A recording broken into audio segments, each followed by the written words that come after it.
Hello guys, welcome back in Goku Manhwa. Let's continue. We resume from the previous episode with a recap about the Shadow Envoy Lord Songol. He was the only one among the 6 spectral generals of the Nightshade Order whose devotion was trusted, and thus he remained by the Wraith King's side. We get a full view of his face, a burn scar etched across the left side of his chin. The narrator continued, yet even he carried a truth buried deep beneath the mask he wore. In silence, he concealed a forbidden wish to ascend beyond his own master. The scene shifts. The Shadow Envoy had traced the Wind Serpent, who had fled after being pierced by a celestial ice shard, and he realized the creature was nearing its final breath. Songol's heart pounded. Beads of sweat slid along his temple as he thought. That woman and even the Sky Reaper, none of them are mortal. If I wielded that kind of force too. The recap continued. The Sky Reaper Narayan's unworldly prowess sparked envy and hunger within him. We see a dark vault marked with silver chains. The ancient casket meant to hold the Wind Serpent spirit. Suddenly, someone shouted, "What, my lord? You're sparing it and not offering it to the spirit matrix." Lord Songol stood motionless at the edge of a cavern where the Wind Serpent spirit pulsed with a blue glow. He answered his subordinate. The Eastern Sand Citadel, the Iron Dome Guild, the Serpent Cult, and the Sky Reaper. They all keep watch. Escaping unnoticed will not be easy. His subordinate, clearly anxious, responded. Still, even if you ignore the Serpent's aura, the Wraith King declared the core must never. The recap continued. The instant Songol stood before the Wind Serpent spirit. His ambition clawed through the disguise he had worn for years. His eyes now glinted with madness as he turned to his aide and said, "Rather than surrendering it to them, isn't it safer if I claim it myself?" The scene shifts back to the present. Songol is smirking fiercely, gazing down at Narayan from above. He then said, "You, Sky Reaper." Narayan glared up at him coldly, not responding. Songol, still hovering in midair, continued his tirade. "Right on cue. I've long desired to unleash what's been brimming within. You'll serve well, Sky Reaper." His form now radiated a dreadful surge of corrupted energy. He grinned internally, staring at his fingers and thinking, truly, the Wraith King's decision was flawless. My power has grown far beyond what it once was. Songol then felt the stormy force raging in his veins as he considered. The lightning-wrought essence already rooted in my central Danshan now holds the power to annihilate all.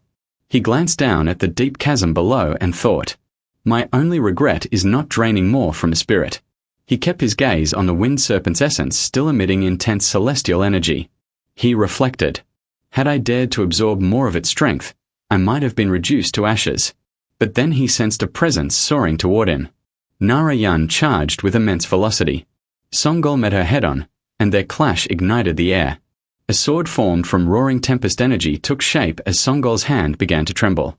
His voice rang out in disbelief. "This is incredible. I barely released my aura and yet a weapon manifested instinctively." He kept thinking, a spectral blade born entirely from storm-wrought essence appeared so effortlessly. Narayan and Songol clashed fiercely, their weapons frozen in a deadlock. Narayan also noticed, and as she peered closer, her thoughts spiraled. Is this some spectral weapon forged directly from elemental fury?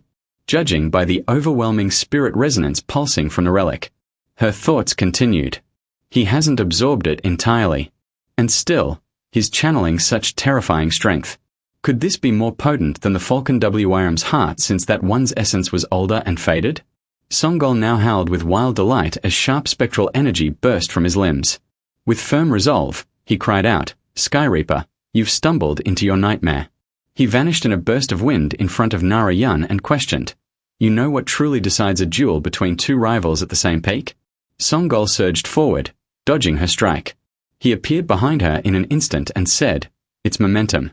He then unleashed blinding momentum burst blade, supreme clarity, astral general art, 5th arc, spectral fury phantom weapon.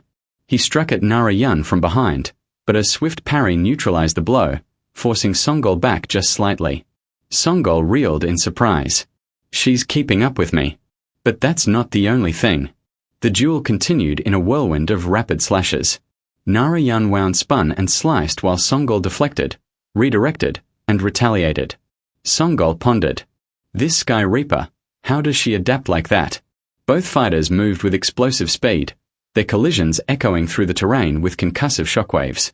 Songol's brows tightened as he clenched his jaw and thought, how could she know one of the astral general's forbidden blade stances?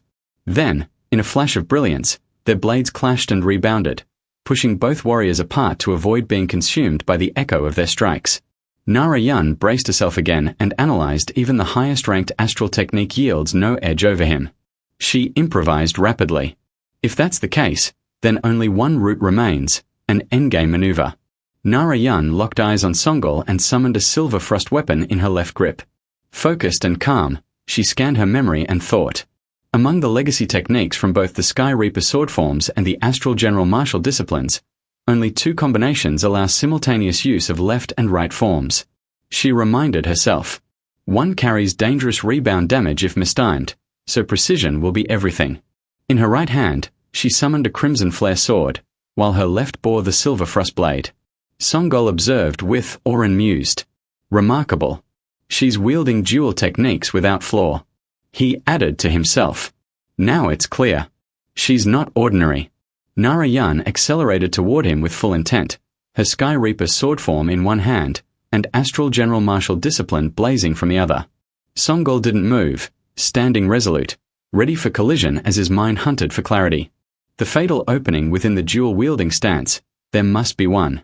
Then boom, they collided in a furious explosion. Their energies burst outward, tearing stone and debris into the air. They met blades once more, leaping to another shattered platform to resume their battle. Their pace accelerated, faster and sharper, until their figures blurred into streaks of color. With upward strikes and sweeping cuts, they exchanged blow after blow in perfect rhythm, not a single hesitation in their forms. Songol, grinning with madness, darted in and redirected Narayan's strike. Nara instantly realized he was unraveling the dual-channel technique. The two wove through each other like dancers of war, executing parries and feints in a storm of movement. Songol, now laughing with wild delight, shouted, "You're faltering, Sky Reaper." He continued, that one already decoded the vulnerabilities within all 4 branches of the Sky Reaper sword school. Narayan, dodging rapidly, caught a glimpse of an opening and thought. So, he uncovered them during the mental tampering he performed on the former wielder. Still, without the inner cultivation scroll, replicating the Sky Reaper forms should have been impossible. That means his focus was purely on dismantling them. Songol's azure spectral weapon met Nara's crimson blaze blade in a flash of power, the shockwave knocking both warriors back as they dug their heels in. Songol now surged with even greater energy, laughter echoing from him like thunder. Straightening his stance, he asked, "You believe you'll win with a blade technique whose flaws are already known?" He added, "Soon this entire domain will crumble. You won't be able to unleash that sacred flare of yours. Not that it makes a difference." Then, with icy pride, he claimed, "As I am now, even your celestial flare would be useless against me." Narayan, unshaken, let the flame blade and frost blade dissolve from her hands and summoned her talon-like armaments. Songol tensed, adjusting his footing in preparation for a sudden charge. He launched himself like a bolt, reappearing instantly in front of her with a blade at her throat and proclaimed, "Sky Reaper, this will be your tomb." As the edge neared her neck, Nara's expression turned cold and still. She whispered, "You think you found a weakness? You're mistaken." In a heartbeat, Nara vanished from before Songol and materialized overhead in 4 afterimages, leaving him stunned. Songol's eyes darted, observing closely. Each copy wielded a different martial form. He swung in rapid arcs, deflecting and striking at every direction with surgical precision, then roared, "What sorcery is this, Sky Reaper? Do you believe these shadow attacks can overcome me?" But then the afterimages began drawing together. As Nara shifted across the air with fluid grace, Songol's face twisted with alarm. He questioned inwardly, "Why are all the shadows merging into one?" Nara, now poised midair, drew her foot back as the propulsion device beneath her heel sparked with radiant energy.